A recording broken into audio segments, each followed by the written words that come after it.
ఈ రోజు మనం ఒక చిన్న నీతి కథను తెలుసుకుందాం. ఏనుగు మరియు సింహం యొక్క కథ. అనగనగా ఒక పచ్చని అడవిలో ఒక గర్వమైన సింహము, దయగల ఏనుగు, మిగతా చిన్న చిన్న జీవులు ఉండేవి. సింహం తన బలం మీద గర్వపడుతూ అందరినీ భయపెడుతూ ఉండేది. ఏనుగు మాత్రం అందరికి సహాయం చేస్తూ, నీటిని ఇస్తూ, నీడని ఇస్తూ ఆనందంగా ఉండేది.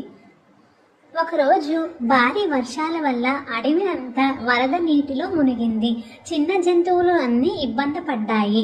సింహం జంతువుల్ని కాపాడడానికి ప్రయత్నించింది, కానీ నీటి ప్రవాహం ఎక్కువగా ఉండడం వల్ల సింహం ఒక్కదాని వల్ల సాధ్యం కాలేదు. ఇదంతా చూసిన ఏనుగు తన తొండంతో చిన్న జీవులన్నిటినీ ఒడ్డుకు తీసుకువచ్చింది.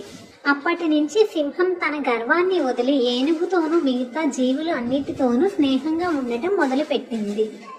అప్పుడు సింహానికి అర్థమైంది, బలంతో కాదు మంచితనంతోనే నిజమైన గొప్పతనం వస్తుంది అని సింహానికి తెలుసుకుంది.